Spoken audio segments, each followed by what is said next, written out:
Hi everyone, welcome to ರೇಖಾ ಪ್ರಕಾಶ್ ಮನೆ ಊಟ. ಇವತ್ತಿನ ಈ ವಿಡಿಯೋದಲ್ಲಿ ಪಾಲಕ್ ಪಲಾವ್ ಮಾಡೋದು ಹೇಗೆ ಅಂತ ತೋರಿಸ್ಕೊಡ್ತೀನಿ. ಅದನ್ನು ಬಾಸುಮತಿ ರೈಸ್ನ ಬಳಸಿ ಮಾಡಿದ್ದೀನಿ. ಇಲ್ಲಿ ನಿಜವಾಗ್ಲೂ ತುಂಬ ಟೇಸ್ಟಿಯಾಗಿರುತ್ತೆ. ಯೂಶ್ವಲಿ ಪಲಾವ್ಗಳು ಒಬ್ವಿಯಸ್ಲಿ ಚೆನ್ನಾಗಿರುತ್ತೆ, ಅದಕ್ಕೆ ಎರಡನೇ ಮಾತೇ ಇಲ್ಲ. ಬಟ್ ಪಾಲಕ್ ಪಲಾವ್ ಎಷ್ಟು ಸಕ್ಕತ್ತಾಗಿರುತ್ತೆ ಗೊತ್ತಾ.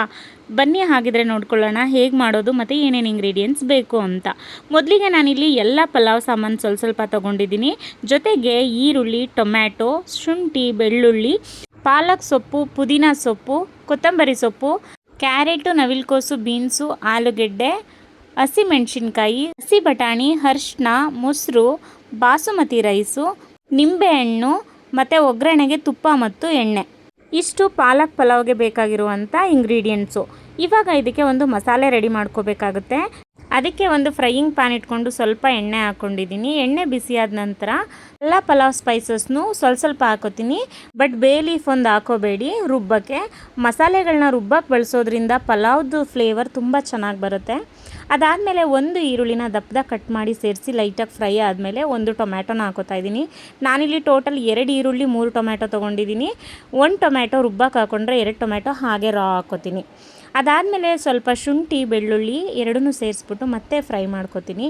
ಇದಿಷ್ಟು ಫ್ರೈ ಆದಮೇಲೆ ಪಾಲಕ್ ಸೊಪ್ಪು ನಿಮ್ಗೆ ಎಷ್ಟು ಬೇಕೋ ಅಥವಾ ನೀವು ಮಾಡ್ತಿರುವಂಥ ಕ್ವಾಂಟಿಟಿಗೆ ಎಷ್ಟು ಅವಶ್ಯಕತೆ ಇದೆಯೋ ಅಷ್ಟು ಪಾಲಕ್ ಸೊಪ್ಪನ್ನ ತೊಗೊಂಡು ಫ್ರೈ ಮಾಡ್ಕೋಬೇಕಾಗುತ್ತೆ. ಪಾಲಕ್ ಪಲಾವಲ್ಲಿ ಪಾಲಕ್ನ ಫ್ರೈ ಮಾಡದೆ ಯಾವುದೇ ಕಾರಣಕ್ಕೂ ಬಳಸಬೇಡಿ.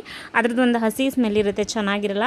ಈ ಥರ ಫ್ರೈ ಮಾಡ್ಕೊಂಡು ಬಳಸೋದ್ರಿಂದ ಪಾಲಕ್ ಪಲಾವ್ದು ಟೇಸ್ಟು ಸಖತ್ತಾಗಿ ಬರುತ್ತೆ. ನೋಡಿ, ಹಾಗೆ ಉರಿತಾ ನಾನು ಮತ್ತೆ ಪುದೀನ ಸೊಪ್ಪು ಮತ್ತು ಕೊತ್ತಂಬರಿ ಸೊಪ್ಪನ್ನು ಸ್ವಲ್ಪ ಹಾಕ್ಕೊಂಡು ಅದನ್ನು ಲೈಟಾಗಿ ಬಾಡಿಸ್ಕೊಡ್ತೀನಿ. ಬಾಡಿಸ್ಕೊಂಡಾದ್ಮೇಲೆ ತಣ್ಣಗಾಗಕ್ಕೆ ಬಿಡಬೇಕು. ತಣ್ಣಗಾದ್ಮೇಲೆ ರುಬ್ಕೊಂಡ್ರೆ ಈ ಥರ ಪೇಸ್ಟ್ ಆಗುತ್ತೆ. ಇವಾಗ ಒಗ್ಗರಣೆ ಮಾಡ್ಕೊಳ್ಳೋಣ ನಾವು. ಮೊದಲಿಗೆ ಒಂದು ಕುಕ್ಕರ್ ತೊಗೊಂಡಿದ್ದೀನಿ. ಅದಕ್ಕೆ ಸ್ವಲ್ಪ ಎಣ್ಣೆ, ಒಂದು 2 ಟೇಬಲ್ ಸ್ಪೂನಷ್ಟು ತುಪ್ಪನ ಹಾಕೋತಾ ಇದ್ದೀನಿ. ಎಣ್ಣೆ ಮತ್ತು ತುಪ್ಪ ಎರಡು ಬಿಸಿ ಆದಮೇಲೆ ಇನ್ನೊಂದು ಸ್ವಲ್ಪ ಪಲಾವ್ ಸಾಮಾನುಗಳನ್ನೆಲ್ಲ ಸೇರಿಸ್ಕೊತೀನಿ ಫಸ್ಟ್ಗೆ. ನೆಕ್ಸ್ಟು ಹಸಿಮೆಣ್ಸಿನ್ಕಾಯಿ ಮತ್ತು ಈರುಳ್ಳಿನ ಹಾಕ್ಕೊಂಡು ಫ್ರೈ ಮಾಡ್ಕೋಬೇಕಾಗುತ್ತೆ. ಈರುಳ್ಳಿ ಗೋಲ್ಡನ್ ಬ್ರೌನ್ ಆಗೋವರೆಗೂ ನೀಟಾಗಿ ಹುರ್ಕೊಳ್ಳಿ. ಅದಾದಮೇಲೆ ಹಸಿ ಬಟಾಣಿನ ಸೇರಿಸ್ಕೋಬೇಕು. ಹಸಿ ಬಟಾಣಿ ನಾನಿಲ್ಲಿ ಸ್ವಲ್ಪ ತೊಗೊಂಡಿದ್ದೀನಿ. ನೀವು ಹಸಿ ಬಟಾಣಿ ಇಲ್ಲಾಂದರೆ 1 ಬಟಾಣಿನ ನೈಟೇ ನೆನೆಸ್ಬಿಟ್ಟು ಬಳಸ್ಬೋದು. ಹಸಿ ಬಟಾಣಿ ನೀಟಾಗಿ ಫ್ರೈ ಆದಮೇಲೆ ಸ್ವಲ್ಪ ಅರಿಶಿನ ಸೇರಿಸ್ಕೊಂಡು ಮತ್ತೆ ಸ್ವಲ್ಪ ಬಾಡಿಸ್ಕೊಳ್ಳಿ. ನೆಕ್ಸ್ಟು ನಾವು ಇದಕ್ಕೆ ವೆಜಿಟೇಬಲ್ಸ್ನ ನೀಟಾಗಿ ವಾಶ್ ಮಾಡಿಬಿಟ್ಟು ಹಾಕೋಬೇಕಾಗುತ್ತೆ.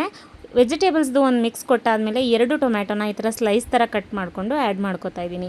ಇವಾಗ ಟೊಮ್ಯಾಟೊ ಮತ್ತು ವೆಜಿಟೇಬಲ್ಸ್ನ ನೀಟಾಗಿ ಮಿಕ್ಸ್ ಮಾಡಿಬಿಟ್ಟು ರುಚಿಗೆ ತಕ್ಕಷ್ಟು ಉಪ್ಪನ್ನ ಹಾಕ್ಬಿಟ್ಟು ಬೇಯೋಕ್ಕೆ ಬಿಡಬೇಕಾಗತ್ತೆ.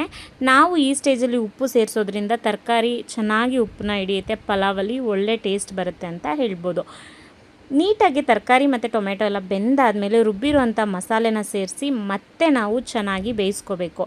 ಆ್ಯಂಡ್ ನಾವು ಆಲ್ರೆಡಿ ಮಸಾಲೆನೆಲ್ಲ ಹುರಿದು ತೊಗೊಂಡಿರೋದ್ರಿಂದ ತುಂಬ ಟೈಮ್ ಏನು ತೊಗೊಳ್ಳಲ್ಲ ಇದು ಬೇಯೋಕ್ಕೆ ಮಸಾಲೆ. ಸೊ ಇವಾಗ ನೋಡಿ, ನೋಡ್ತಾ ಇದ್ದೀರಾ ಅಲ್ವಾ, ಮಿಕ್ಸ್ ಮಾಡಿ ಒಂದು ಸ್ವಲ್ಪ ಕುದಿಸಿದೆ. ಇವಾಗ ಒಂದು 2 ಟೇಬಲ್ ಸ್ಪೂನಷ್ಟು ಮೊಸರನ್ನ ಆ್ಯಡ್ ಮಾಡ್ಕೋಬೇಕು. ಮೊಸರನ್ನ ಆ್ಯಡ್ ಮಾಡ್ಕೊಳ್ಳೋದ್ರಿಂದ ಪಲಾವ್ದು ಟೇಸ್ಟು ನಿಜವಾಗ್ಲೂ ಸೂಪರ್ ಆಗುತ್ತೆ. ಯಾಕೆ ಅಂದರೆ ಅಕ್ಕಿ ನಾವೇನು ಬಳಸ್ತೀವಲ್ಲ ಅದು ಎಲ್ಲ ಮಸಾಲೆನೂ ಚೆನ್ನಾಗಿ ಹಿಡಿದು ಒಳ್ಳೆ ಟೇಸ್ಟ್ನ ಕೊಡುತ್ತೆ ಅಂತ ಹೇಳ್ಬೋದು ಮೊಸರು ಬಳಸೋದ್ರಿಂದ. ಸೊ ಒಂದು 2 ಟೇಬಲ್ ಸ್ಪೂನ್ ಯೂಸ್ ಮಾಡಿ, ಮಿಸ್ ಮಾಡಬೇಡಿ. ಅದಾದಮೇಲೆ ಆಲ್ರೆಡಿ ಒಂದು 10 ನಿಮಿಷಕ್ಕೆ ಮುಂಚೆನೇ ತೊಳೆದು ನೆನೆಸಿಟ್ಟಿದ್ದಂಥ ಬಾಸ್ಮತಿ ರೈಸ್ನ ಸೇರಿಸಿ ಪ್ರಾಪರಾಗಿ ಮಿಕ್ಸ್ ಕೊಟ್ಬಿಟ್ಟು ಒಂದು ಹಾಫ್ ಲೆಮನ್ನ ಸ್ಕ್ವೀಸ್ ಮಾಡ್ತಾಯಿದ್ದೀನಿ. ಅದಾದಮೇಲೆ ಅಳತೆಗೆ ತಕ್ಕಷ್ಟು ನೀರನ್ನ ಹಾಕೋಬೇಕು. ಫಾರ್ ಎಕ್ಸಾಂಪಲ್ ನಾನು 1 ಲೋಟ ಬಾಸುಮತಿ ರೈಸ್ ತೊಗೊಂಡಿದ್ದೀನಿ ಅಂದರೆ 1.5 ಲೋಟ ನೀರನ್ನು ಸೇರಿಸ್ತಾಯಿದ್ದೀನಿ. ಬಿಸಿನೀರನ್ನ ಸೇರಿಸಿದ್ದೀನಿ ನಾನಿಲ್ಲಿ. ಇವಾಗ ನೀಟಾಗಿ ಮಿಕ್ಸ್ ಕೊಟ್ಬಿಟ್ಟು ಲಾಸ್ಟಲ್ಲಿ ಸ್ವಲ್ಪ ಕೊತ್ತಂಬರಿ ಸೊಪ್ಪು, ಪುದೀನ ಸೊಪ್ಪು ಮತ್ತು 1 ಟೇಬಲ್ ಸ್ಪೂನ್ ತುಪ್ಪನ ಹಾಕ್ಬಿಟ್ಟು ಲಿಡ್ ಕ್ಲೋಸ್ ಮಾಡಿ ಜಸ್ಟ್ 2 to 3 ಮಿನಿಟ್ಸ್ ಒಂದು ಸ್ವಲ್ಪ ದಮ್ ಕಟ್ಟಬೇಕಷ್ಟೇ. ನಾನಿಲ್ಲಿ ಯಾವುದೇ ವಿಜಿಲ್ನ ಬರ್ಸಿಲ್ಲ. ಸೊ ಕುಕ್ಕರ್ದು ಪ್ರೆಷರ್ ರಿಲೀಸ್ ಆದಮೇಲೆ ನೋಡಿ, ಕುಕ್ಕರ್ ಲಿಡ್ ಓಪನ್ ಮಾಡಿ ತೋರಿಸ್ತಾ ಇದ್ದೀನಿ. ವಾವ್, ಎಷ್ಟು ಚೆನ್ನಾಗಾಗಿದೆ ಗೊತ್ತಾ. ಬಾಸುಮತಿಲಿ ಮಾಡಿರುವಂಥ ಪಾಲಕ್ ಪಲಾವ್ ಸಖತ್ತಾಗಿದೆ.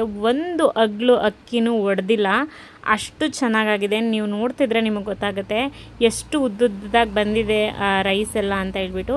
ಇವಾಗ ಇದನ್ನು ಜಂಟಲಾಗಿ ಮಿಕ್ಸ್ ಮಾಡಬೇಕಾಗುತ್ತೆ.